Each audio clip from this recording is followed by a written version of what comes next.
Yes, ladies and gentlemen, thank you once again for joining us here on INC Live for the UFC 276 preview show. My name is Karl Bainbridge and I am joined by the man on the right hand side of my screen. He is the Simon to my Garfunkel, the Hall to my Oates. It's Joe Neal. Joe, thank you very much for joining us. Awesome to be here. Also the Spike Dudley of the Dudley Boys as well. But yeah, glad to be here. Definitely so, and I have to say a big thank you for tuning up. Obviously, tuning up, that's a car reference there. Turning up, I should say.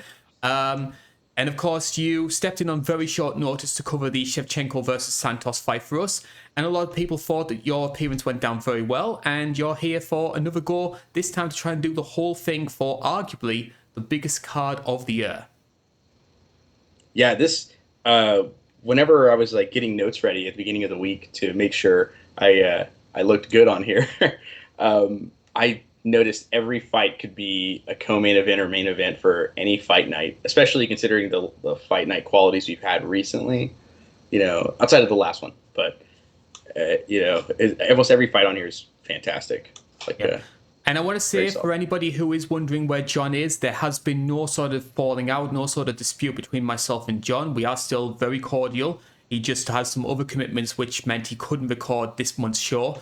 If you do want to have any sort of understanding of where John is, if you want to see his full breakdown of UFC 276 and every other card that the UFC do, please go to Martian MMA. Look him up on social media, Facebook, Twitter, YouTube, you name it. John will have it covered.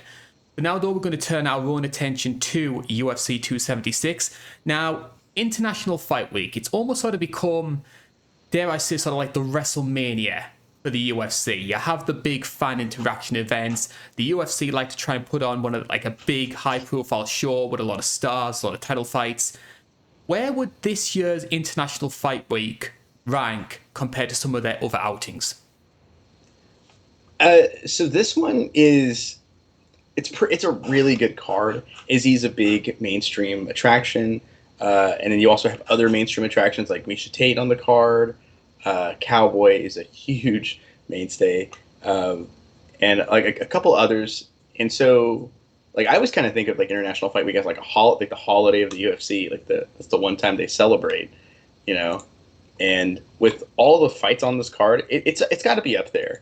It's kind of hard to tell where it's going to rank at the end of the day until the event happens. But at least looking in, it does look really good. Yes, because I always have to err on the side of caution when I say this card is guaranteed to be amazing. Because we have seen plenty of times before, like UFC 200 is probably the biggest example, where you had this massive star-studded card. You had like John Jones versus DC was finally going to happen. And the card ended up falling apart and was a fairly middle-of-the-road show when it actually all played out. So you have to sort of err on the side of caution. Based on paper, though, there is potential. Yeah.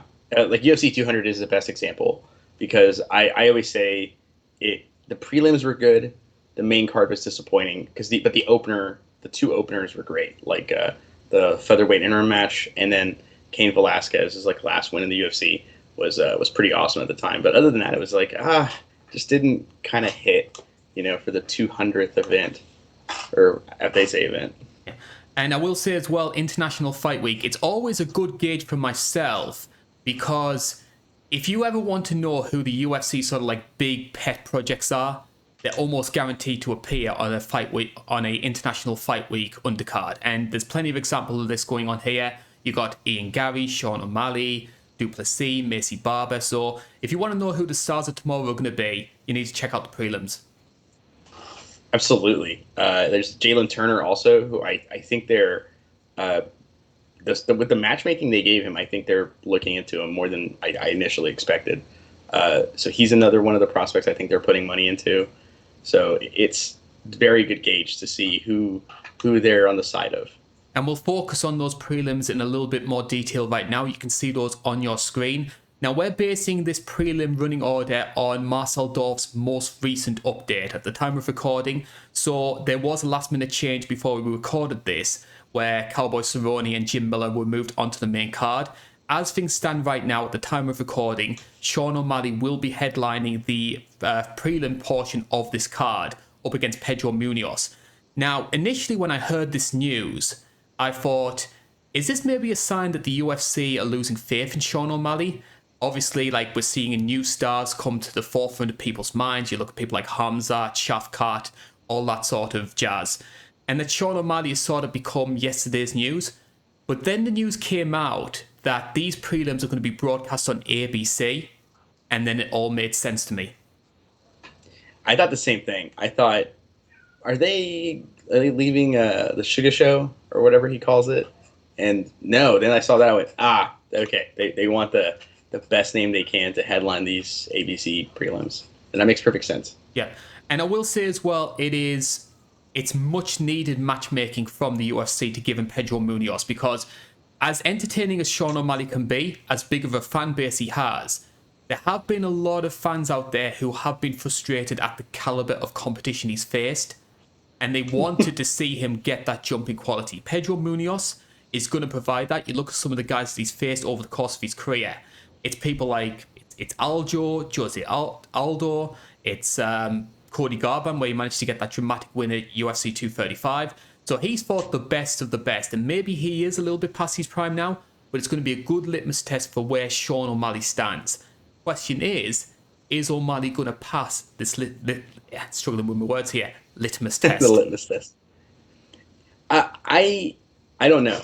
On one hand, I go, Pedro Munoz has slowed down a bit, and there are two things that Pedro Munoz does very well. One is he has an incredible right hand, and the other thing is he kind of bases his whole stand-up striking attack on the right calf kick. And no one's the one person the two people who've calf kicked Sean O'Malley that I can think of is one, Chito Vera, and the other one, he did it twice and it allowed him to get inside. Then he just stopped, was Chris Moutinho. And I was like, okay, so that's kind of something O'Malley needs to be cautious for. But I don't know. With the level of competition he's faced, it's kind of hard to gauge where he's at, especially with like how rabid his fan base is. It kind of creates like this disconnect between like how good he is, or like is he actually as good as they say, or is like his hype and the fans' hype kind of bringing a lot of opinions down because how rabid they seem to be. Like they're very enthusiastic fans. So I don't know personally, but I would lean towards O'Malley. I think it reminds me a little bit of the treatment that Michael Venom Page got. Like MVP was scoring all these highlight reel knockouts. He was headlining a lot of Bellator's European cards, but eventually it did get to the stage where, okay, the fun's over. I want to see him fighting top competition. And credit where it's due, I think MVP is showing, yes, he is capable of holding his own with Bellator's top band. Like, maybe he's not getting the wins, but he's not getting... Like, he was beating Douglas Lima before the knockout, in my opinion, and then he avenged that loss, maybe controversial. Then you had, like, the Logan Storley fight. Some people personally scored that fight the way of MVP. So he's holding his own at the top of that branch. And I feel the same way about Sean O'Malley. We've seen him beating the Eddie Winelands and the Chris Moutinhos and the Thomas Almeidas of the world. I want to see him against somebody who is top level. I think Munoz is is probably the best pick for him if we want to see him do that. Because I wonder with the matchmaking, he said that he doesn't want anyone like super great because he wants to just keep making the easy paychecks. So if someone that tells me the UFC is either obliging him and they don't think Munoz is there anymore, or they ignored that request outright. What other matches on the prelims stand out for you? The big one for me there's two that I'm not missing for the world, and one of them is Brad Riddell and Jalen Turner. I outright refuse to miss that one live. That matchup is another great litmus test because Jalen Turner is 4 straight wins, none of them making it to round 3, but Riddell is a huge step up in competition. He had that incredible fight with Fizaev in I think December, and he's a great striker. He's I think the current coach of Tiger Muay Thai, or maybe City Kickboxing when it comes to like their Muay Thai training, and he's one of them. And Jalen Turner has always looked pretty good, and then it just seems like in the Luque fight, it was a competitive fight. Then he just made one mistake and gets put out. But I really he seemed to have matured, and this is the big step up. I'm really curious to see if he can continue this momentum. For myself, there's one name that stands out, and it is a bit of a sloppy welterweight brawl, two old school guys, but Robbie Lawler, Brian Barberena. Absolutely genius matchmaking. The best matchmaking on this whole card. That was my other one that I'm not missing for the world. I love it. It is it's perfect. I think there are concerns that maybe Robbie is a bit shot right now. Certainly wasn't the guy that was having the war with Rory McDonald, Carlos Condit, say 5 or 6 years ago. But I think maybe that drop down has lowered him to Barberena's level, where a middle-of-the-road guy like Barberena, some guy who's like on the fringe of the top 20, that sort of thing, can make it competitive. Robbie's going to go in there, bite down on the mouthpiece like he always does. Brian Barberena, almost impossible to finish. I just expect 15 minutes of just blood and guts. Either you're going down or I'm going down. There is no middle. I hope so. I also think Barberena has slowed down a little bit since like his little brief, like I'm gone. And then he came back because he took like a little bit of an extended break. In his last performance, he just made the fight so uncomfortable for Matt Brown that he managed to get the win in a great fight. And I'm kind of hoping the same thing happens here because Matt Brown was still throwing it back at him, and I hope Lawler still can throw it back at. I hope they're both very healthy after the fight. Yes, but yes. But you never know with this kind of matchmaking. It's kind of insane, and I'm weirdly all for it. Final thoughts before we move on to the main card itself. Are you buying into the Ian Gary hype? No. No hesitation. No, I don't at all. What about the Macy Barber hype? I think she's going to beat Jessica Rai, but I think there's a ceiling. I think so too. I think it's I think her problem is mental, not physical. And she's very young. She's younger than me. I don't know.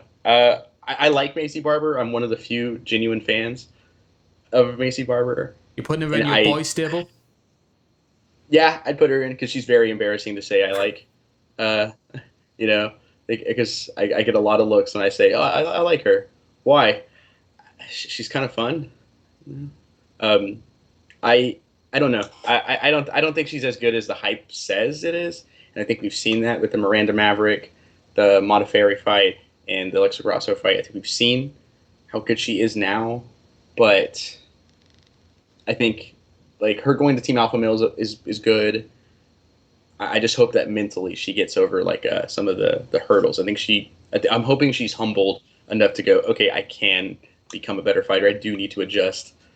And then at that point, sky's the limit for her because physically she is just a young super athlete. So why not?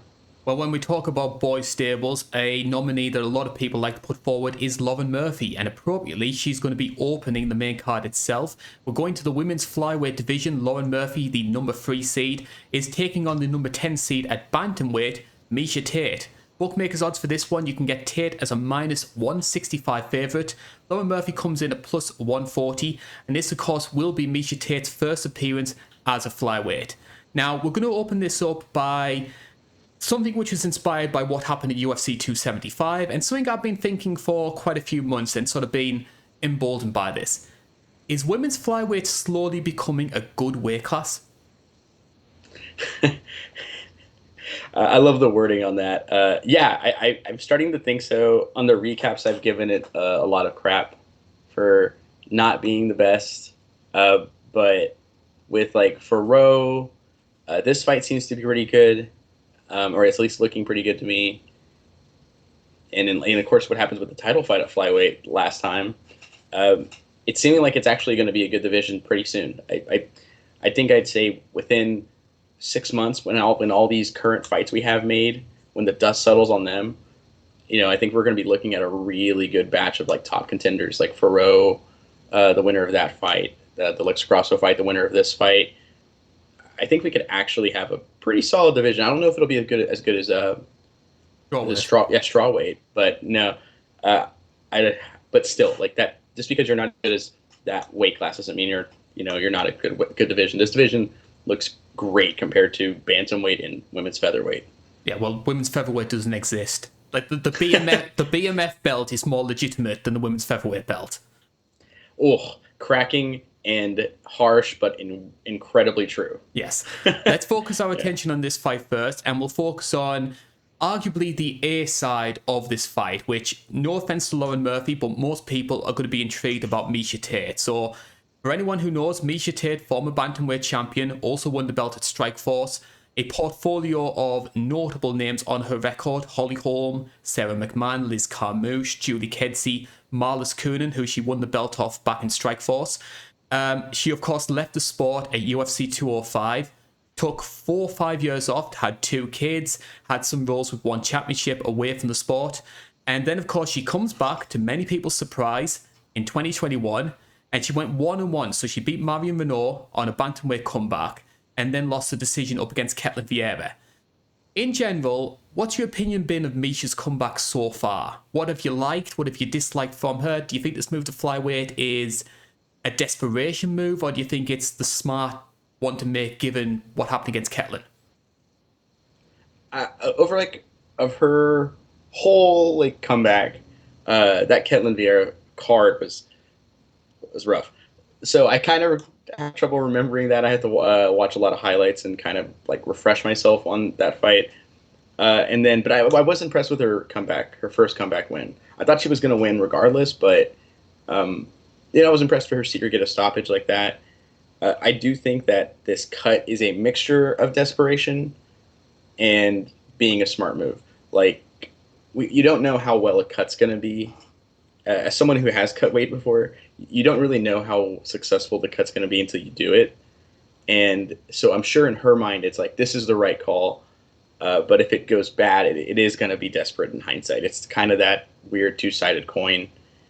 And she's cutting a lot more weight than I did, so props to her. And the general consensus that I've found is I don't think Miesha sort of reinvented the wheel in these first 2 fights. Like the Miesha Tate we saw fighting Holly Holm, winning the belt at 196, that was still there when she fought Ketlen and Marion Renault. But at the same time, I think that's a good thing because Miesha hasn't gotten away from what got her to the dance, which is a very strong wrestling game, being as game as they come, willing to take some shots to try and dish some out herself. But I think that can work against someone like Marion Renault, who was 44, maybe had 1 foot out the door. What we saw against Ketlen Vieira, I think the big thing that stood out for me was the size difference. Like Miesha is shredded at 135, but Ketlen was huge in that fight, and Miesha managed to get a couple of takedowns down, but because Ketlen is so big, she couldn't do anything with them on the ground. Ketlen had the power advantage, and it was a brave, gritty performance from Miesha Tate. I think it was one that most people... I expected Ketlen to win that fight, and that's how it played out. And it played out sort of with the way I expected it to, where the power advantage was just too much for her to overcome. Yeah, when the size difference, I think, had to have kind of put that thought in her mind. And I know she blamed a good amount of it on her friend Juliana Pena beating Nunes. And she's like, oh, I don't want to go against my friend if I get a title shot. But I think the size disadvantage she had to deal with was enough for her to go, times have changed. I gotta cut weight maybe. So that does kind of make sense to me as well. If she can take some sort of inspiration though, it comes from her opponent. Like Lauren Murphy started her UFC career as a bantamweight. I think she went 1-3 during her run there, and was sort of seen as a bit of a field filler, as it were. I mean, she did get a good win up at Kelly Fatsalt's, which is a criminally underrated war. It's one that I really think it's worth checking out. Like Lauren's just top, which is absolutely spewing with blood. Not her own blood. That was all the damage she did to her opponent. But she moves down to flyweight, and maybe she did take advantage of the division being in its sort of embryonic stages. But 5-fight winning streak, wins over Joanne Ward, Andrea Lee, Roxanne Modafferi. She gets that title fight against Shevchenko, massive underdog, and unfortunately the bookmakers were justified. And that's no, like, Lauren Murphy didn't fight badly in that fight. That was just Shevchenko at the top of her game. I think she had a bad game plan going in, honestly. I think she kind of, when I was looking at interviews with her, her mentality was of, like, I'm the Rocky story. Like, I'm going to go in there and do what I've always done and get this win the way I've always done it. And it's like, I don't know if that's the mindset you need to have against any champion. I think you really need to do your homework, I guess is the right wording. Look at what you can take against them and what you can do against them. Like, how do you match up with them? And she just kind of kept, like, walking in the counter shots, and then, of course, the big check hook landed. I think she was spooked by Shevchenko. I think she did have that mindset quite early in the game. And then she realized when Shevchenko was, like, tagging her with kicks at distance and then counter strikes coming in, she was almost a bit caught out, sort of like, well, what do I do now? I don't really know what sort of position to get myself into to get some offense. And it was quite sad to see, because, like, Shevchenko was taking her time, almost sort of like playing with her food in that fight. And it must be so disheartening for Lauren Murphy to just be in this position where I know I'm not going to win, but she's not finishing me either. I've got another 20 minutes of this to go. Yeah, it's like you're mentally finished, but physically you can still go, and and then you can't, like, because you can still go, you kind of don't want to, like, give up that easy, because there's the guilt of that. It was a weird, like, almost psychological horror, like, in a sense, watching that fight. It was awkward. Her spirit was just broken by the first round. I think in a lot of ways with this fight, we've got sort of I hate to use this stereotype, but the quintessential striker versus grappler matchup. Like, I think Misha is going to try her best to make this a wrestling-heavy game, and she's got the takedowns to do it. We saw that when she fought Mari Minor, and we've seen that throughout her UFC career. Lauren is going to try and, I think, turn this into a brawl. She's going to, I think a lot of her work in the clinch is very, very underrated. Good use of elbows.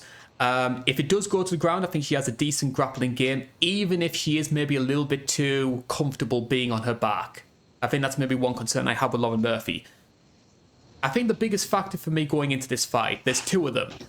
Is Lauren Murphy going to be as motivated with this fight? Bearing in mind, 38 years old, and she lost what's most likely going to be her only chance to be a UFC champion. Or is the bigger factor going to be Misha and that cut to flyweight? Is Misha, who's always been known for her durability, her resilience, is she going to be able to use those tools when she has to cut another 10 pounds? Because we've seen plenty of times, Cody Garbrandt, TJ Dillashaw, you cut those extra 10, your chin just completely goes. It takes a lot out of you. Just like it's like, even his, like, scientifically shown that you're actually, yes, like, your durability just isn't affected. I forget the exact wording of it, but I think the big factor is the weight cut, because this is the first time, and I always want to see what the first weight cut looks like, especially for a fight. I could see that being the facto thing, because that, if you, let's say her cardio is affected, her incredible cardio that allowed her to become champion at bantamweight, and her resiliency, if that's gone, then if her gas tank starts to fail her in the waning moments of the second round and then all of the third round, it could be a long night for her, essentially. And we saw, but who knows? And we saw what happened with Misha when she has bad weight cut, when she ended up losing the belt. Like, she looked awful on the scales. It was like all these photos of her backstage just lying on the ground, just pretty much. She was screaming, wasn't she? Yeah, it wasn't very nice to watch. And we saw her performance at UFC 200. It was not the Misha Tate that we came to know and love. So I think it is going to be a massive factor. I do think the UFC are putting a lot of their eggs in the Misha Tate basket. Like, if you were to look at the top 5 in the flyweight division, and you had to pit Misha against somebody, I would arguably say, and this is no disrespect to Lauren Murphy is a more beatable opponent than a Tyler Santos, a Chukasian, an Andrade. I think the UFC are wanting Misha to win this fight and do Shevchenko versus Tate maybe later in the year. I 100% think so. We talked about it in the last preview show, and I still stand by my feelings of no matter what happens. You want Grosser to get that title shot, don't you? I do. But I think Ferro deserves it if she wins. My heart wants Grosser to do it, but my brain says it's going to go to Tate. But that's if she wins, no matter what. If she wins and it's at least not controversial, she's getting the title shot. Put your money where your mouth is, Joe. Who is going to win this one? I think I have Tate by decision. I thought about this fight ironically, not ironically, but coincidentally, the longest like coming to a decision of like how do I feel, and I've come to the conclusion I think that the first 2 rounds, it's going to be the Miesha Tate show for the first like 1.5 round specifically, and then I could see her slowing down, and I think Lauren Murphy takes the 3rd round. Is kind of how I picture it, but I do have Miesha Tate winning. I have Miesha Tate winning as well. I think it's going to be quite a grappling heavy performance, partly because I think Miesha is going to be a lot more, going to find the takedowns a lot easier against somebody at a smaller weight class, and also because I do fear that Lauren Murphy is maybe a bit too reliant on her jiu-jitsu, is going to be content to stay on her back, and that's fine if you're able to get the submission, but time's against you, and I could see Miesha just grinding out those. Again, like you said, the first 2 rounds. The 3rd round, I do think is going to be interesting. Is Misha's cardio going to hold up? And we have seen before in the past with Lauren Murphy, she can rally. Like Marva Barella was beating her 2 rounds to 0 and ended up getting the finish. So a late Lauren Murphy flurry isn't out the question here, but I do think Misha's going to win. I 100% agree. Lauren Murphy, funny, that she kind of reminds you of Darren Elkins. Yes, in that sense. Good comparison, actually. Yeah. Because I was trying to remember. I was like, oh, that's right. She was down. It's like kind of like Darren Elkins. I was like, oh wow. And that's just because she kind of reminds me of. But I do think this is I could see Tate just kind of taking it. It's just too easy for me to not say Tate, even though they're similar sizes. Technically, I think she's going to have the strength and size advantage. Fight number 2 on our card, and we're going to the closest betting odds fight on the entire card. And we're going to the middleweight division, a potential title eliminator here. It is Sean Strickland, the number 4 seed, who is taking on the unranked Alex Pereira. Alex Pereira enters this fight minus 120 favourite, evens odds for Sean Strickland. So this is pretty much a pick and fight. And I've been really fascinated by how a lot of fans are perceiving this one, because Alex Pereira is the bookmaker's favourite for this fight. Personally, I think he's going to win. But you speak to a lot of fans online, they're not even open to the idea of Sean Strickland winning this match. Like, I don't know if it's because they like the idea of Adesanya versus Pereira, and they sort of program themselves to think this fight is going to be amazing and it's definitely going to happen, and are just sort of writing Strickland off by default. Or whether it's a case of they know the fighting style that Sean Strickland has, he's not the most likable guy in the world, and part of it's people not wanting him to win. Because Sean Strickland is on a great run of form, 6-fight winning streak, he has a wrestling background, he's only lost 3 times in his career, and one of those was to Kamaru Usman, a welterweight. He is not a scrub at all in this fight. He does have a chance to win this one, and I think a lot of people are writing him off. I don't know. You saw my reaction probably. I didn't know the odds were that close because I've seen everybody go, "Oh, Pereira's winning, call it a night," and I'm the opposite camp. I'm like, how does Strickland not win this fight? Is kind of my mindset. Strickland is not a scrub at all. I think he's actually legit. Just because he's a weird guy, he talks way too much, and he's definitely offensive. Doesn't mean he can't fight. He can go. It's interesting. And only 1 knockout loss on his record as well, and that was to Zaleski dos Santos at UFC 224. So his durability hasn't really been questioned yet. But it is going to when it comes to Alex Pereira. So we'll go into a bit of a deep dive when it comes to Pereira for a lot of people who might know who he is. Now, 5-1 record doesn't look all that impressive until you see what he was doing outside of the UFC. So a two-way champion in Glory Kickboxing, 33-7 record. Most fans will know him though as the only man to ever finish Israel Adesanya. And it was Adesanya's loss in that match that convinced him to go into MMA. So a lot of people are building up the idea potentially of Pereira versus Adesanya 2, this time MMA rules. Will history repeat itself, or will the skills that Adesanya has learned from being in MMA a little bit longer come to the fore? It's what the fans want. It's arguably what the UFC wants. Are the UFC making the right call, putting Pereira into this kind of high-stakes matchup 3 fights into his MMA career, into his UFC career, I should say? I think it's a little risky. I think kind of similar to like what we said about Lauren Murphy. Like when you look at the top contenders, you go, she's the most beatable. They're probably saying the same thing with Sean Strickland, because Vettori, despite being very meat and potatoes, is very tough to put away. Hermansson's lost 2 in a row, so can't be him. Darren Till is always injured or also on a losing streak. Brunson, I think, had a fight already. Like all these people were either matched up or just tougher opponents, arguably. And so I think that's kind of what they were doing here with Strickland, but I think it's a little risky. I know they want to make that big money Izzy Pereira 3 because they fought twice in kickboxing. Because one was the knockout, and I think it was the first one they had was like a really close like decision win for Pereira. But I mean, it's risky, but I think the UFC is aware of it because the hype only helps the winner.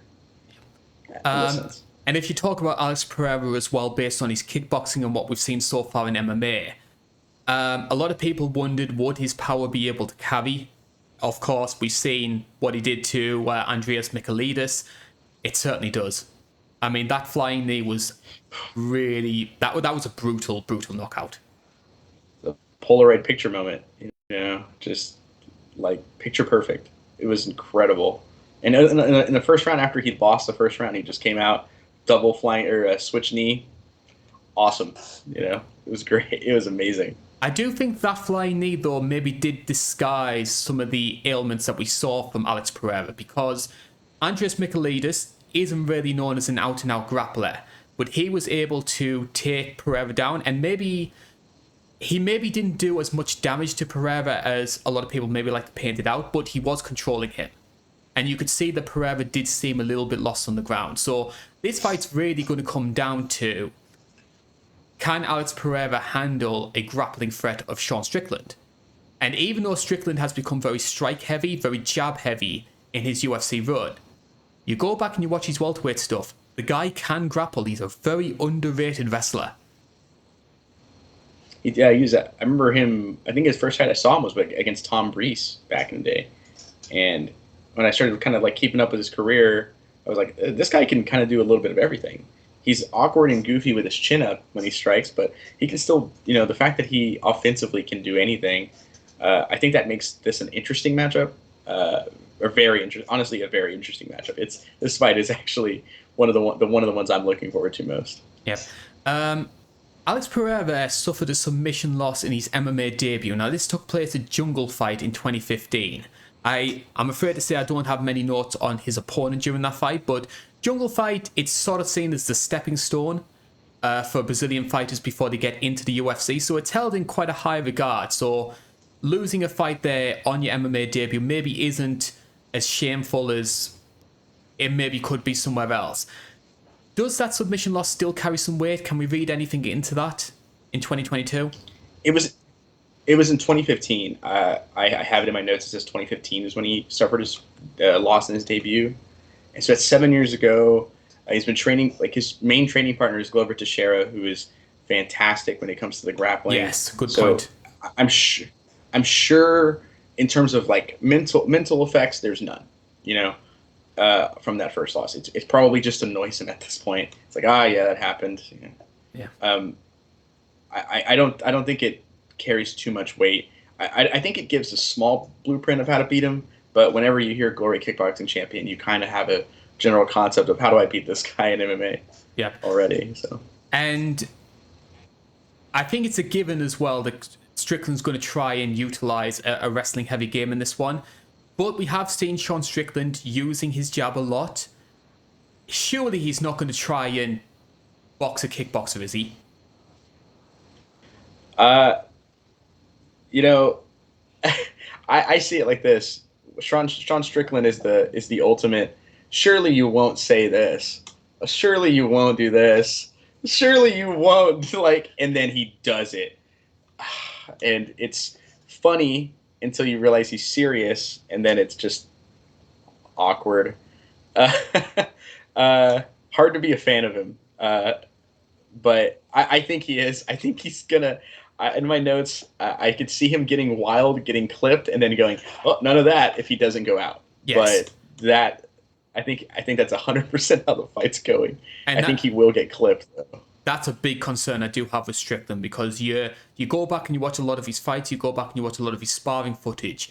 He does get touched up, and I just have this fear that one of those shots from Pereira, who does carry a ton of power, is maybe going to be a bit too much. Because I watched that fight with Bruno Silva that Pereira had, and there was one moment where I think Silva was sort of pushing forward a little bit, trying to go on the offense, and he just lands sort of glancing left hook as he's coming in on the counter, and you could just see Bruno just suddenly just go, "Whoa, what's going on here?" And just as he falls back on himself. It's got whenever a big deal striker comes in MMA, everybody loves to and I'm guilty of this too. Talk about when they just have to touch you when you go out. They have a different kind of power. I don't think that's necessarily true. I think that's a weird myth that Joe Rogan likes to say that to hype someone up. Yes. And so we of course naturally believe it. Pereira kind of does have that power. That same moment convinced me of, maybe this isn't a myth for him. And that is his money shot, is the left hook. But that is also a really good counter to a jab, which when you're jabbing a ton and your chin is up in the air moving forward, it's the striking matchup is interesting and terrifying for Sean Strickland. Stylistically, this could be a very long night or a very short night for Sean Strickland. I have the same fears for you from his regard, because I think the UFC have been very clever with how they've done this, because Alex Pereira is getting a guy who has a very jab-heavy game plan, which is, as you mentioned before, a major you throw in that left hook, it's a great counter to the jab, as you mentioned before, and Strickland is very jab-heavy. Maybe doesn't have the grappling game to neutralize Pereira.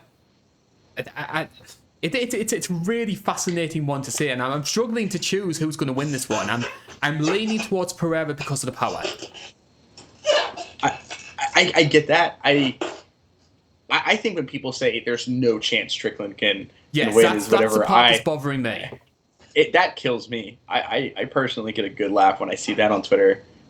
We live in a world where Carl Esparza and Juliana Pena are champions. Anything can happen in the sport. I have seen the Juliana Pena is up there of recent memory. I have seen the craziness that the sport can happen. Sean Strickland is cringy and way too offensive for Twitter, right? But that doesn't mean he can't go. He could absolutely walk in and starch Pereira. I doubt it, but on the feet, he could. I don't understand why people are just writing him off just because he's a little bit too much of a character. That's playing it lightly. He is sometimes just awful. I have to admit that, so no one calls me out, but because I am trying to be a fan of his, but he is just awful sometimes.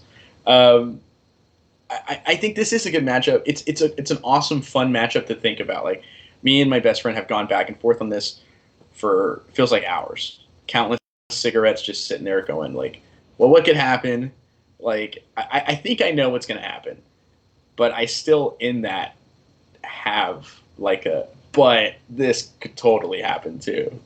So what is going to happen? I think he does get clipped, because when you see his sparring footage, when you see at I think it was the last moments of the Hermanson fight, he's like, "Oh, come on, hit me. Oh, I can take it." This is a guy you don't want to do that to, but I could see him goading that. And I think once he gets hit, he goes, "Oh, never mind. I don't want to take this again." And I think he's going to take him down, and I can even see him getting a grounded pound finish. Actually, I think his top game in his wrestling and his grappling are good enough. He trains that primarily from the little bit of insight I've heard into his camps. Like, he is training his his grappling extensively. He just likes to spar too much. Is the problem, and that's why he fell in love with the jab recently. But I can see him controlling him on the ground and maybe even getting a stoppage. I'm going to go for Pereira, second round finish. With that being said, I think Strickland will win the first round and then get clipped in the second. It can happen, and like I said, like we both said, anything could happen in this fight. Who knows? It's awesome. Fight number 3, and it's a late addition to our main card, to the entire card, it should be said. Donald Cowboy Cerrone is taking on Jim Miller. No bookmakers odds for this one because obviously it has just been added to the card.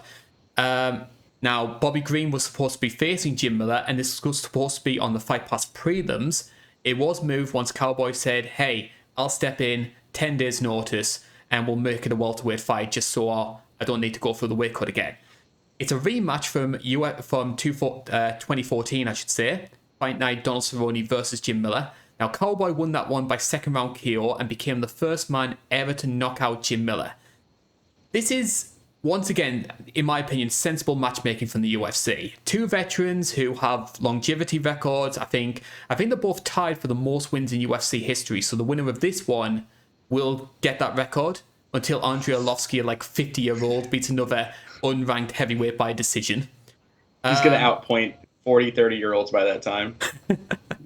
And the thing is, he's still in fantastic shape. I can't put it past him. He's still going and still looking pretty good as well. I still want to see him as a Bond villain, like right now, Arlovski. He looks great. Yeah, I think he was like a henchwoman in like one of the Denzel Washington action films.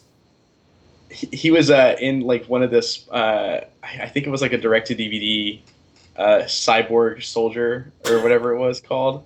And it was a sequel to a Jean-Claude Van Damme movie, and he was one of the villains in it, and he was actually good. Yep. Where do you stand on this in terms of matchmaking? Because on one hand, two veteran guys going at it, sort of like one last time, one last stand, as it were. And it's a smarter use for both of them than what the UFC were doing, which was using a fighter, a fading fighter, to build up some of their young prospects. The UFC went through a phase where they were doing that all the time. At the same time, though, people are paying $80 to watch a 39-year-old Cowboy Cerrone versus a 38-year-old Jim Miller. If this was Bellator, they would be getting crapped on for this. If it was Bellator, they'd be main eventing.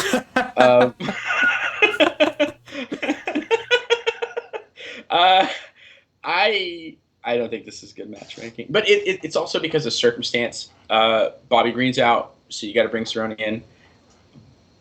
Cowboy in his last fights, I've just gone, please retire, dude. You're hurting my soul. Where Jim Miller in his last couple fights, I've gone, actually, you still look pretty good for how old you are.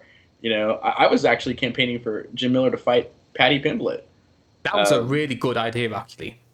Yeah, that was my first recap ever, my first video on the show. I'll bring it full circle. I wanted Jim Miller to take that on. I thought that was a good litmus test because he's impressed me as of late, and Cowboy hasn't. Cowboy's made me sad of late. Yeah. I understand why you're placing it on the card. I saw a theory on Twitter. I forgot who it was. It might have even been you, but it sounds like Loser's leaving town, and that's why. And they've made that agreement backstage, and that's why the UFC put it on. Yeah, I think I said something similar in one of my tweets because we know how game Donald Cerrone can be. Like, he'll fight anyone and everyone at any time. But recently, after the Alex Morono fight, any fight that he's been booked for has been on a crowd show. So he was supposed to be on like Fight Night Austin. They tried to get him in there for, I think, UFC 274, which obviously fell through. And now again, they've got him on 276. There's a reason they want him fighting in front of a crowd. And I think that's because they want to give him like the bells and whistles. So win or lose, he takes off the gloves, says goodbye to the fans one last time. And he gets that sort of send-off that the Hall of Famers should do. Yeah, absolutely. I never actually thought about that. Yeah, it has been all crowd shows. No Apex fight cards at all for him. And That makes sense. I mean, obviously he's like the MF Doom of the fight game. Him and Robbie Lawler, they're your favorite fighter's favorite fighter, like Cerrone and Lawler, and so like they always get the huge pop whenever they come out. But and so I know the UFC loves that, but I think actually that it comes more with they have only booked him for the crowd shows. It has to be for something they know and we don't, in my mind now. And given that it's the final fight on his contract, is this potentially the last fight for Jim Miller as well? I think if he loses, I know he said that I don't have any intention of like quitting or anything like that. It could be the last UFC fight for Jim Miller. Maybe they don't want to pay him, like, because Reebok, or not Reebok, it's paying him now, but they're like fighter payouts. It's based on how many fights you've had, and so they're like, you've had 80 fights in here. We're not paying you. We don't like paying any fighter. We're not paying you that kind of money. And so I could see that, but I don't know if that's his. I don't know if this is a top put the gloves up moment for Jim Miller. I think it is for Cowboy though. So let's talk about Cowboy in a little bit more detail. Now, you look through the guy's portfolio. He's been fighting for nearly 20 years, and he's got some really notable wins on his record. I'll go through some of his portfolio here. Al Iaquinta, Matt Brown, Alex Oliveira, Benson Henderson, Eddie Alvarez, Jim Miller, as we mentioned before, Barboza, Jeremy Stevens, current lightweight champion Charles Oliveira. So that is an impressive portfolio for a guy who's been around for goodness knows how long. You mentioned before that you felt the Cowboys' last few fights have been sad. I was maybe a bit slow to the party. I sort of gave him a bit of a benefit of the doubt given the fighters who he was facing. Because he was facing Tony Ferguson in his prime, Justin Gaethje, Conor, even guys like Nico Price, who was sort of like a fringe top 15 guy. It was the Alex Morono fight that made me realise just how far Cowboy have fallen. Because no disrespect to Alex Morono, but Donald Cerrone, a prime Donald Cerrone, doesn't lose to that kind of fighter. Donald Cerrone doesn't let Morono go out of the first round in his prime. Like, prime Donald Cerrone was, unless you were a champion, you weren't really beating him. It kind of felt like at that period. He had like a weird mystique to him. Like, oh, this is a fight night main event. Have fun fighting Cowboy. Jim Miller fell victim to that. I think the Nico Price or the Conor fight was like, ooh, you look nothing like. I mean, that was an awful matchup for him. Yeah, because there's two things Cowboy historically has hated. He hates the fact that people will throw straight punches at him, or three things now that I think about it. He hates straight punches, he hates body shots, and pressure. And that's Conor McGregor. And southpaws as well. Oh, yeah. He does hate southpaws. Yeah. 4 things. And that is literally Conor McGregor's whole game as a nutshell. Pressure, straight hitting, snap kicks up the middle, and a southpaw. It's the worst recipe for disaster for him. And but the Nico Price one was where I went, oh, man, dude, you look 80 in there. The template for Donald Cerrone has been written countless times. We all know about his strengths, his weaknesses, but for anybody who maybe is a bit unfamiliar to Cowboy, maybe tuning into the sport for the first time, we focus on some of the weaknesses of the guy. What are his strengths? Glad you asked that. I could teach a college course on this. With how much we've only got about an hour and a half. I'll make it less than 5 minutes. My preview, if you want to sign up on Patreon for my college course on it. But he doesn't have the best jab in the world. Like, there's fights where he'll show off an incredible jab. The Iaquinta is probably the most like whoa performance for me because his jab looked great in that fight. But what he really excels at is getting you to think about his hands, because he does have sting in his punches, and then he just kicks you like a mule. He has a great inside low kick if you're orthodox, but if you're southpaw, your lead calf is getting wrecked. He's one of the first guys I saw actively kicking the calf against southpaw opponents. He did it against Benson Henderson in their 2 WEC fights, if I remember correctly. He did it in the first Jim Miller fight. He did it, and of course he's like a lightweight Crow Cop in terms of like head kick highlights. He is just known for it. Like Crow Cop is the most famous head kicker. Cowboy's got to be number 2 because he just head kicks everybody.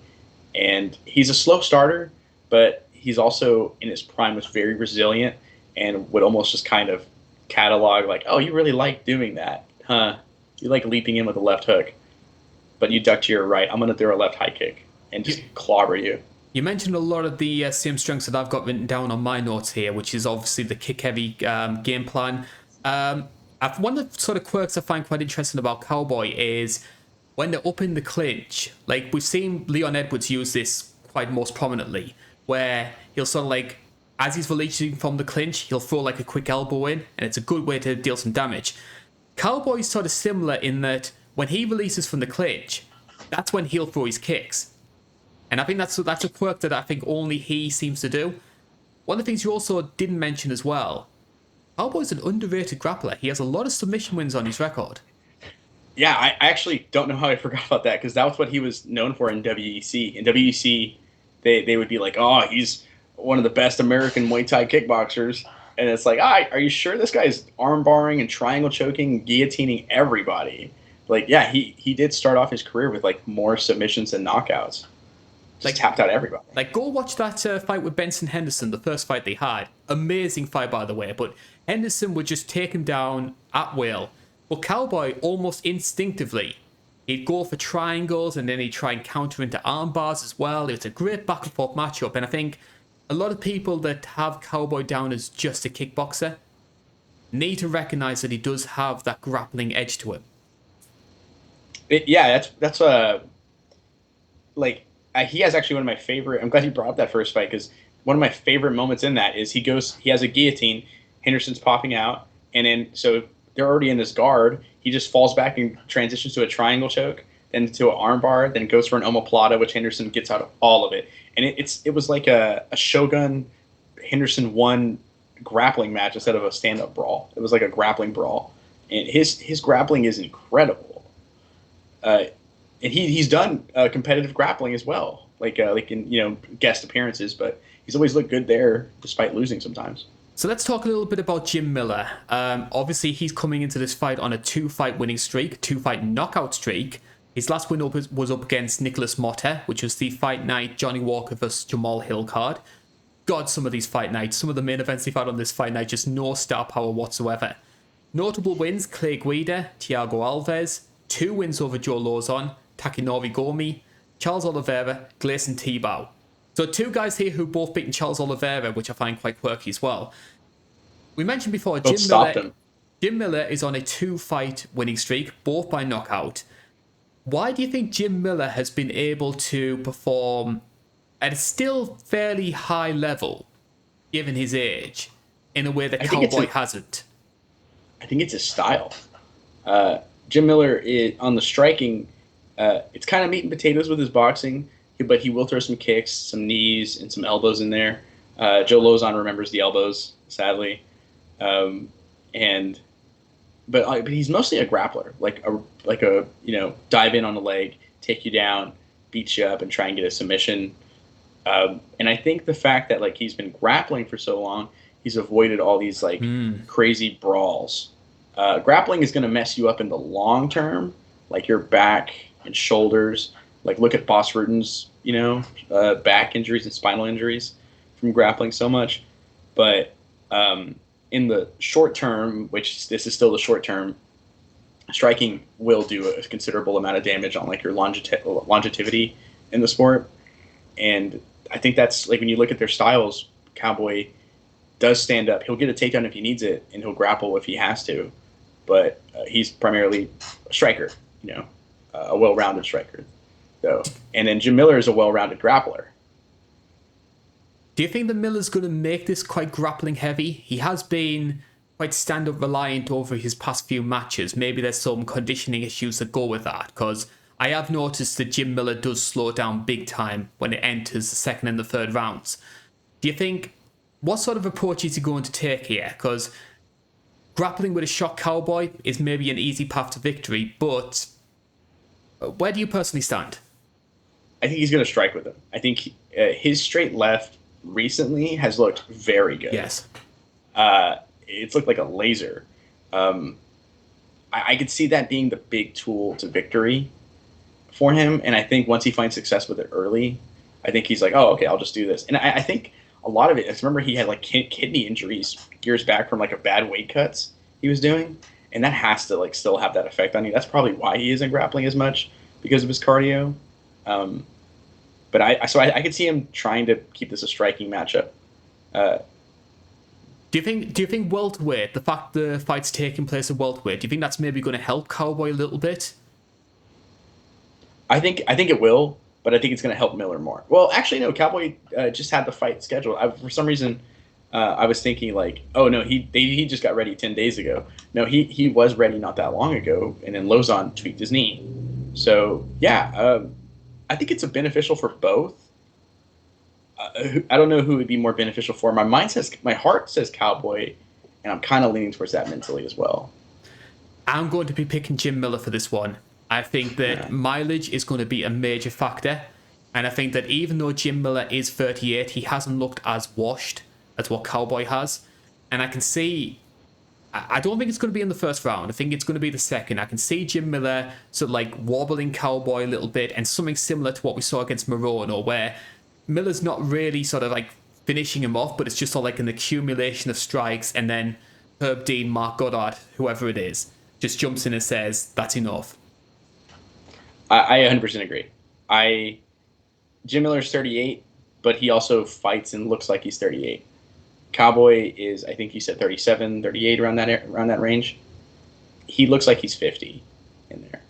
And because fight years are different than your actual years. And Cowboy has the wear and tear on him. I think it's a first round. Personally, I think he gets clipped, and I think it's just like the Morano fight. Yeah, I always tell people about fight years as well. Like a lot of people will say, "Oh, this guy's only 32, and this guy's like 40, and how can you favor one over the other?" Like it's because of fight years. Like the one that always comes to mind for me is Renan Barão. Like Renan Barão looked washed at 31. Yeah.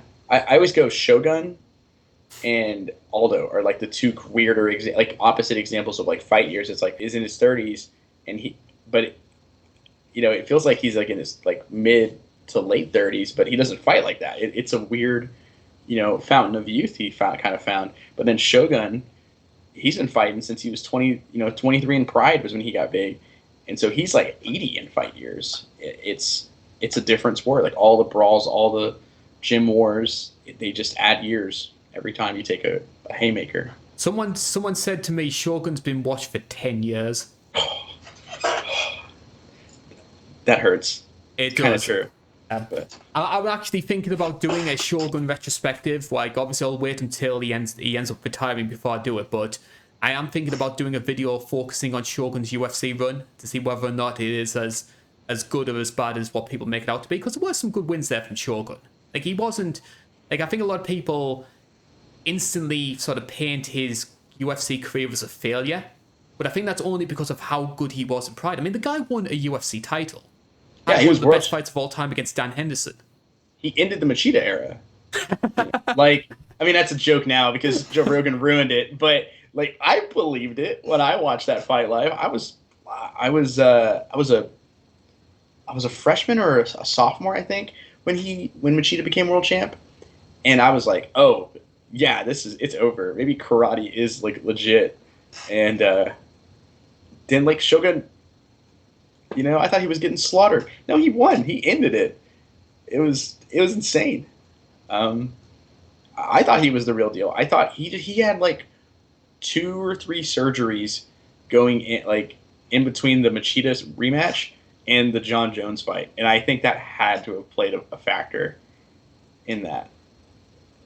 We'll move on to the core main event now, and it is for the UFC featherweight title. And it's 2 guys who faced each other twice already. It's Alex Volkanovski, our reigning champion, who is taking on the number 1 seed Max Holloway.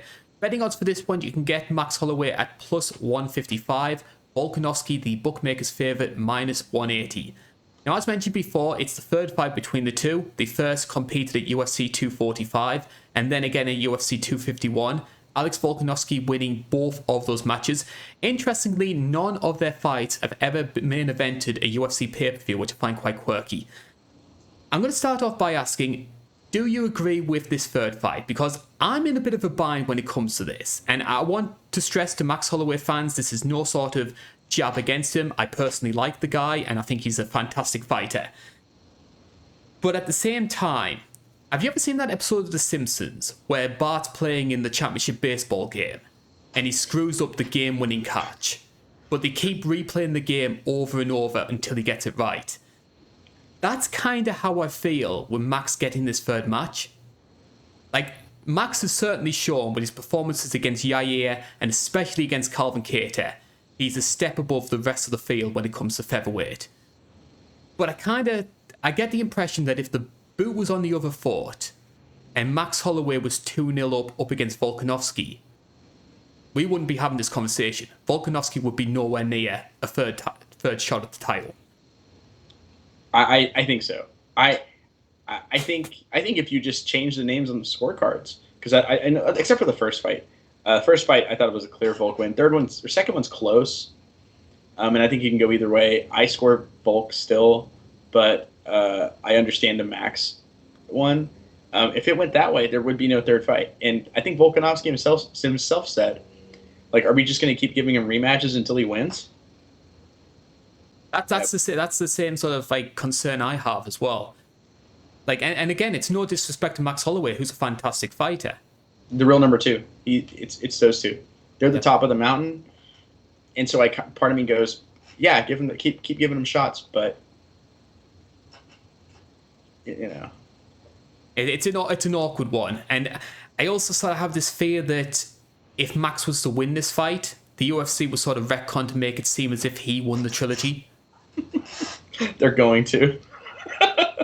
I think that's an unconfirmed fact at this point. Is if he wins in any way, shape, or form, the UFC is going to go. And his incredibly controversial loss that he definitely won in the second fight, they're going to say it's 2-1 favor of Max when it isn't.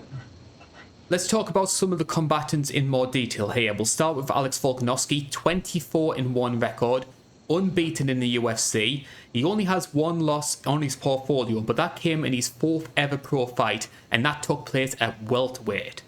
So, when Alex Volkanovski first came into the UFC, there wasn't really all that much fanfare. He's just sort of like your quintessential wrestle brawler. A bit of a novelty coming from the fact that he had the rugby background. He was from Australia, which wasn't really back in those days. Australia wasn't really a big powerhouse when it came to MMA. It certainly is now with like CKB doing so well. But then he goes on this run, and it starts really with the Darren Elkins fight, and then he beats Chad Mendes, and then it's Jose Aldo, 2 wins over Max Holloway, Korean Zombie, Brian Ortega. So he's racking up a who's who of top featherweight fighters here. He looks incredible right now. My first fight I watched of him was the Chad Mendes one, and then whenever he got the title shot, I was like, okay, I want to see his whole run, and he looks insane. His improvements in every fight looks like leaps and bounds. I think the least amount of improvement I've ever seen was between Max 1 and 2, and I think he still made improvements. Max just made more in between fights. But he is looking like, in terms of pure ability, the number 1 pound-for-pound guy on the planet right now, I think. And I think there's certainly a big argument for that. I mean, I know a lot of people are saying like Kamaru Usman, Charles Oliveira's getting a lot of love, bearing in mind who he's been beaten recently. I'm same with you. I think Volkanovski, in my personal opinion, gets that vote.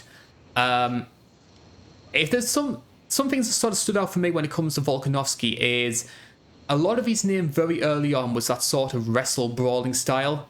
Like, I make this joke with him and Chad Mendes because he looked quite similar as well. It was 2 clones fighting each other. And he did fight a lot like Chad Mendes very early on in his run.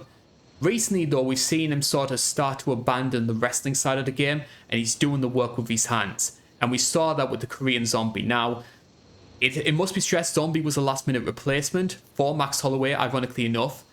And Alex made that look easy. Much easier than I thought it was going to be. I thought it'd be a little competitive, and then Volk would, Alex would pull away. No. It was a 10-8 basically every round. that was like in a sense you could argue the like Calvin Kattar Max Holloway performance for Volkanovski. It's like they both had performance that was like, oh, going into this, which tells a good story, I guess. So we are talking about an Alex Volkanovski who is 2-0 up against Max Holloway. Looking at the first fight and then the second fight, what do you think was the big keys to Volk's victory, firstly at 245 and then again at 251? What did Max do to sort of neutralise some of Volk's offence from the first fight? What could we potentially see this time around? I thought the big thing he did was he was ready for the switches because Volkanovski is incredible at pressing forward with an attack and with either a low kick to open it up and then switching stances mid-combination. And he was kind of ready for it, and he was making smart adjustments like timing an uppercut as the switch would come in, while he also was retreating and switching his own stance. Or when they were at range, and he does have the reach advantage, he would look low and then kick high and create a lot of awkward moments with kicks and like the open field. I think it was doing really well, and then Volkanovski had to kind of adjust back to it mid-fight, which is even harder to try and come back because it was kind of a comeback for him. Because I thought Max won the first 2 rounds, if I remember correctly. Volk's rally in those 4th and 5th rounds was very impressive to me because we've always known that Max Holloway, for how good his conditioning is, the fact that he can get even stronger as you get into the 4th and 5th rounds because he's done such a good job keeping up that pace.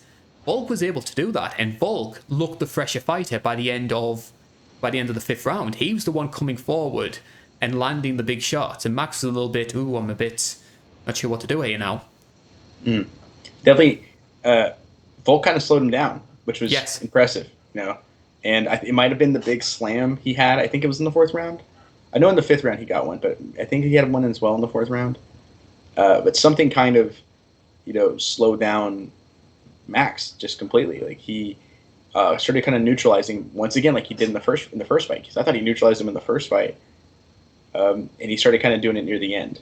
The leg kicks were the big strength Volkanovski had, and it's like I was one of the few people who gave Volkanovski a chance going into that first fight. Like, it's on the 245 preview show. Like, I even made the prediction and said Volkanovski's going to win this fight. And you saw him working those kicks, and you were sort of like, God, it's so obvious now. Why didn't anyone think of this before? And it was a great performance. Volkanovski was, in my opinion, you can make arguments over whether or not Max won the second fight. I don't think you can with the first. That's a clear 49-46 for me. Absolutely. I personally score Alex for the second fight. I think it's close. Me and my best friend argue back and forth. In fact, he'll probably watch this preview and give me hell for it. You watched it 49 times? No. I mean, I haven't watched it that much. I've actually watched it probably like 3 or 4 times. But he scores it for Max. My best friend does, and I score it for Alex. And we still go back and forth on it, just arguing over it. He's going to watch the preview show and give me a little bit of hell for it, saying I still think Alex won. Let's talk about Max Holloway a little bit here. So 23-6 record, pretty much already booked his place in the UFC Hall of Fame because of the wins on his record. Yair Rodriguez, Calvin Kattar, Frankie Edgar, Brian Ortega, 2 wins over Jose Aldo, Anthony Pettis, Ricardo Lamas, Jeremy Stevens, Charles Oliveira again, poor guy. It just goes to show how much his career has turned around. So all credit to you, Charles. Never been dropped in the UFC, only ever been finished once, which was back in 2012 against Dustin Poirier. His most recent fight he took on Yair Rodriguez, which was a pretty close decision between the two fighters. Was that Max performing at a lower level, or was that people underestimating Yair? I think it's a mix of Yair being underestimated, me included, and I think also stylistically it was an awkward one for him. I think he still struggles with kick-heavy game plans. And it got to the extent that Max Holloway was having to use something which we haven't seen from him all that often, which was a very grappling-heavy game. Yeah, it was it was crazy seeing it. He started taking him down, started working his jiu-jitsu, working his ground and pound. It was awesome. I mean, that fight's great. So, Yeah. but it was cool. So we've talked about what Alex Volkanovski has done to get the better of Max Holloway. And you mentioned some of the improvements that Max made in the second fight. What other weaknesses does he need to close up to just do enough to get this win? I think he needs to focus on, because the body style is different. I don't think some of the kicking problems that Yair gave him are applicable in this fight. I think for Max, though, at range, you have to be ready for the low kicks. Either they be inside calf kicks or outside calf kicks from either stance. I think you have to be ready for that at the open distance when they're just kind of circling or waiting in the center, looking for opportunities.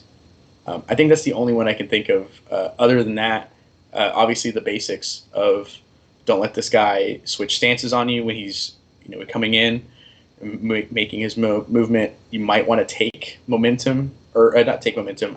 I think you might want to give pressure. Would be the one thing I think he does. Whoever gives pressure in this fight seems to have the success. When Alex is pressuring with low kicks, he's winning. When Holloway's pressuring forward with his boxing and Muay Thai, he's winning. Who do you think has the power advantage between the two? Because Volkanovski. Answer my question for me there. Because I was going to say that, like, we have seen Alex recently, especially when he fought Korean Zombie, we have seen him starting to load up on his shots a little bit more, become that sort of brawler that a lot of people stereotype him as. But Max Holloway did drop Volkanovski twice in that second fight, so gotta bear that in mind. That is a good, yeah. I still lean Volk. Maybe I should have hesitated, but I was more so thinking of the poundings he gave Ortega and Korean Zombie. Like, they didn't seem to have that one shot power, but they did seem like sledgehammers somehow. It was odd. I've picked Volkanovski both times these two have fought, and I'm not going to change my mind. I think Volkanovski's going to win this one, and it's going to be another decision. I picked Volk in the second fight, and I gave him a better chance in the first fight, but I didn't pick him. But I'm picking Volk here. Yeah. I think he's the number one pound for pound guy on the planet. And poor Max. I love Max Holloway, big Max Holloway fan. Big fan of both of them, but someone's got to lose. I will say, if I was to wake up and see Max Holloway having won that title on that Sunday morning, I wouldn't be surprised. But I do think Max Holloway is a fantastic fighter. We did see him close off some of the errors that he made from the first fight in the second one, and I can see him doing so once again. But I think Volkanovski is also going to make those big improvements. The big question then becomes, what do we do with the featherweight division next? Now, obviously, this is going to depend on who ends up winning this fight. But you can make an argument part of the reason why Max is getting this title fight. The UFC haven't really done all that good of a job building up people other than Max. So who does get the winner of this one? Is it Josh Emmett based on what he did against Calvin Kattar? Do we finally give Arnold Allen that big push that people have deserved? Yair Rodriguez, Brian Ortega, they've got a main event coming up, so you could potentially say one of those two, but going to be a pretty hard sell for Ortega given he's lost to both already. So who's in the hot seat for the next featherweight title fight? This is probably not the most optimistic opinion of it. I see them going a fourth time. If Volk wins, it is a fourth time. They're going to keep giving Max fights until he wins, but I do think that's going to happen, honestly. But I think that if they decide, all right, let's wait another year before the fourth fight happens, let's give Emmett the shot, because we don't have to work to promote him. He's been complaining enough that he's promoting himself. It seems like they're almost like lazy when it comes to promoting fighters, and the fact that they have to put some effort into Arnold Allen is like, I don't want to do that. Let's just give it to Emmett. I kind of see that mindset from them, sadly. Time for us to talk about our main event of the evening, and we are going to the middleweight division. Israel Adesanya, our reigning champion, he makes his latest defense, and he's taking on the 38-year-old killer gorilla, Jared Cannonier, currently ranked number 2 in the weight class. Betting odds for this one, you can get Adesanya at minus 365. So this is some of his widest odds as champion. Jared Cannonier, the big underdog here, plus 300.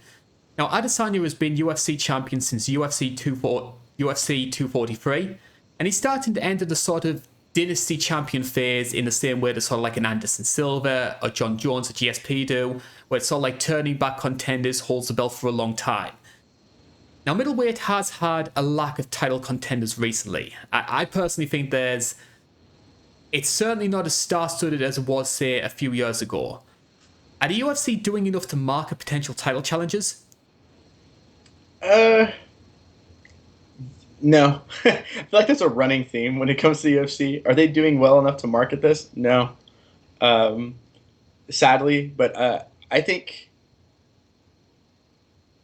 at least like they're gonna market Pereira if he wins. Yeah, big time. And I think I think the UFC mentally have already got it in their head that Adesanya versus Pereira is going to happen, and this is just like a foregone conclusion, both of their fights.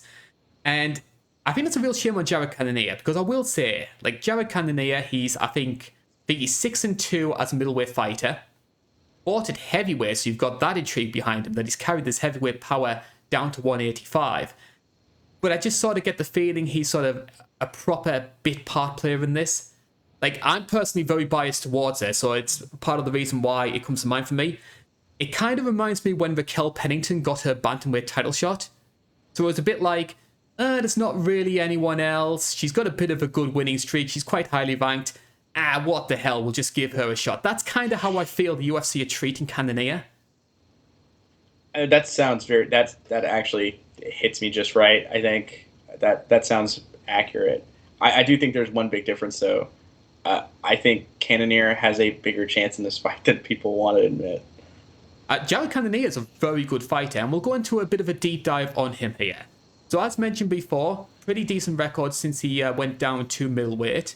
Notable wins include Anderson Silva, Jack Manson, Kelvin Gastelum, and most recently Derek Brunson at UFC 271. And I think that fight sort of encapsulates the sort of middleweight run of Jared Cannonier. Starts a little bit slowly, a bit vulnerable when it comes to grappling heavy fighters, but he's able to adjust, he's able to recover, and eventually power through to get a brutal stoppage win. Like, I personally thought Derek Brunson was going to win that fight, and I was impressed by Cannonier that he was able to overcome the grappling. I picked Cannonier to win, and at the end of the first round, I thought, I just made a terrible mistake. And then he made me look good because I was right somehow. He looked great, though, in that second round, at least. Yeah. What, in your opinion, are the big strengths when it comes to Jared Cannonier? Against any opponent, it's his incredible power. He seems to fight very well when fighting southpaw or orthodox. He's pretty durable.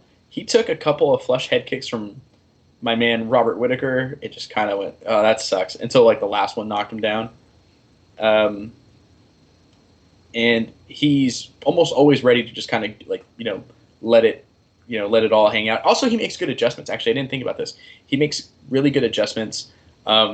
He was kind of setting up Hermanson to duck low, and then he set up the uppercut for the finish. Against the Brunson fight, obviously he lost the first round, made a slight adjustment in when he was, or in what kind of shots he was throwing, and then he got the finish. But lastly, and this is the most important one for this fight, is he has incredible power in his low kicks. Yes. And they caused Jack and Manson a truckload of problems when they fought in that Copenhagen card. Oh, yeah. And then Anderson Silva, I know people that say, it was just a freak injury. No, that was a loss by low kicks. He got finished by low kicks. That wasn't any injury. And I think when you've got a sort of movement-based fighter like Adesanya, I think that's one thing that you need to do. You need to slow down his movement. But I think also you need to check his kicks, because one of the big reasons Adesanya lost against Jan Blachowicz, yes, obviously there was a big size difference between the two, and I don't think Adesanya bulked up as much for that fight as maybe should have done. But an overlooked part of it is Jan Blachowicz is a hell of a good checker of kicks. And that took away one of Adesanya's biggest weapons. So Cannonier is going to need to dish out the kicks, but he's also going to need to make sure Izzy doesn't do the same thing. It's a two-way street. There's two really simple rules in striking is you have to kick the kicker. Chad Mendes took away the kicks of Jose Aldo in their second fight by throwing kicks at him. And so that's one of the big rules in it. And Adesanya, I'm sure he's aware, is you don't throw hooks against the guy who throws hooks too. And Cannonier has the big hooks. So it's kind of interesting in the striking, more so than most people want to give it credit to. Well, let's talk about Adesanya here. As mentioned before, unbeaten as a middleweight. So this is 22 fights as a middleweight, unbeaten. His only loss came at light heavyweight against Jan Blachowicz. Notable wins during this time include 2 wins over Robert Whittaker, 2 wins over Marvin Vettori, Paulo Costa, Yoel Romero, Kelvin Gastelum, Anderson Silva, as mentioned there, and Derek Brunson. What can you say when it comes to this guy? So Adesanya, probably up there as probably one of the best kickboxers in the UFC right now. Some people make an argument potentially one of the pound-for-pound fighters in the world. But we have seen a very different Adesanya between how he was on the way up and what we've seen as champion. Like, we often use this joke, like Tim Sylvia is one of the big ones that comes to mind, where winning the belt changes a fighter, and instead of fighting to win, they fight not to lose. Could you maybe make that argument Adesanya started to do the same thing? I think there is an argument there, but I think what the counterpoint to it is the Costa fight. Yeah, it was fantastic in that match. I picked Costa to win, and I have not looked dumber, I think, because he just made it look so easy. Just a very thorough dismantling of his entire game. But lately, it does seem like that. He didn't take any risks against Vettori, and he was outclassing Vettori, but he just didn't take any risks, which kind of gives you that Shevchenko kind of vibes, as we mentioned a couple weeks ago. But the big one was the Robert Whittaker rematch, which I expected a really good fight, and it was good. Just, I don't know. He's a little different. I don't know if he's slowing down or if it's a mentality thing, but I personally scored it for Rob in the last fight. That's potentially incredible bias, I'm willing to admit. I'm a big Whittaker fan. But I don't know. So it does seem like he is like just, very risk-free, just happy to get this decision win and call it a day.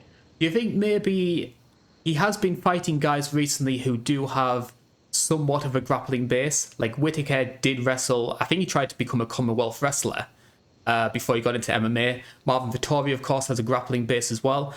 Do you think maybe the fact that he's facing a guy in Cannonier who doesn't have that same sort of base, do you think we could maybe see Adesanya opening up a little bit?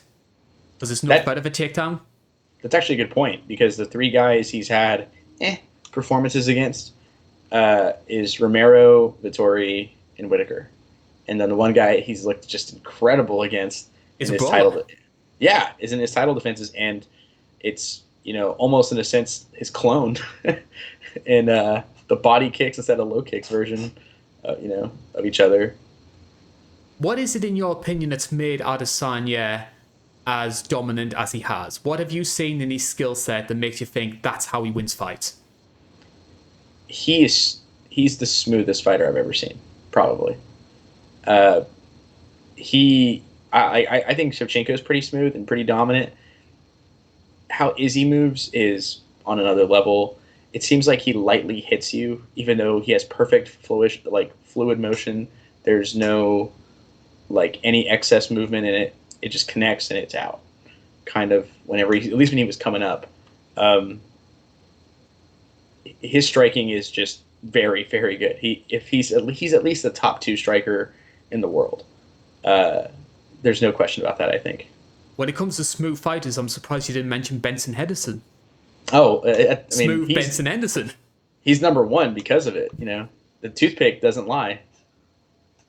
We have seen Adesanya face some adversity earlier in his career. We mentioned before the Jan Blachowicz fight, and we mentioned and also as well Kelvin Gastelum gave him a lot of problems in their interim title fight, which is up there as one of the best of all time. What did they exploit in their 2 performances that Cannonier can look at and think, that's my go-to? The two big ones I thought were the threat of the takedown led his hands to be low. His hands have always been low, even in kickboxing. Izzy's hands have always been kind of like here. But he's he's quick with his head movements. If you're leaning back, it's a little harder to stop a takedown. So like guys like Kelvin Gastelum who can just jump on your legs. The threat with the head kicks took away his head movement. The big left hands kind of hurt. Whenever he wants to stuff a takedown, it was kind of that triple threat from those two guys that kind of helped slow him down. And unless Cannonier is just gonna, has been double legging everybody in this, it's gonna be really hard for him to kind of create that triple threat of the high kicks, punches, and takedowns. I think stylistically, and a lot of this you can say in hindsight, stylistically, Kelvin was a tough matchup for Izzy. Like, being the smaller man, we know that Kelvin has a hell of a chin. And Kelvin relied on that a little bit. He was just like, I'm willing to take some shots to get on the inside. And of course, Kelvin has some of the fastest, powerful hands in the middleweight division. So, like, you could say Cannonier, just copy and paste the same strategy. But I don't think Cannonier has the chin to do that. And he doesn't have the hand speed. No. Gastelum, because he had like a rough run, people forget how good he actually is. They've never given him an easy fight at middleweight, basically. And I thought him in the Izzy fight was a draw. Like that's how I've been scoring it these last like 3 times I've watched it. And you can't just emulate that. There's no copy paste here for that. That's that guy's whole shtick. And Whittaker can kind of emulate it. But it's a little bit different from both guys. Well, Whittaker tried doing that big time against Adesanya the first time around, and we saw how that ended up. Yeah, I think a lot of that was burnout, though. I do think the burnout overtraining story has some validity to it. Someone said something which I kind of see where they're coming from when it comes to Cannonier. Basically, Jared Cannonier can win this fight. But he can't fight like Cannonier if he wants to do it. Like, if he just goes in there and fights the same way he did against Hermansson, Derek Brunson, that sort of quintessential cut and paste Cannonier performance, Izzy's going to piece him apart. But if he's able to adapt and especially take away the leg kicks, he has got a shot. He can cause Adesanya problems. I think he has to do that. I think he has to go in there with check his kicks, be patient, and just slowly wear down those legs. And then by like round 3, if you've done enough damage, which he can do with his low kicks, he should be an easier target for you to land a bomb on. But that's easier said than done. Definitely. We've talked earlier in the show about about Alex Pereira versus Sean Strickland, and potentially the winner of that one facing Adesanya for the title after this. What do we do if Cannonier wins? Does that fight still happen, or do they run the Adesanya rematch back?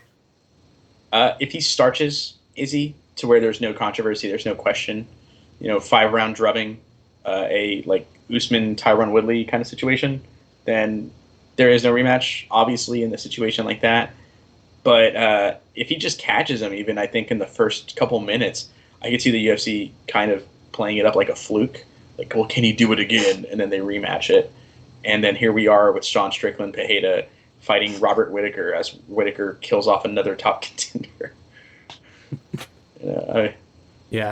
So put your money where your mouth is for this one. Who's winning and how? I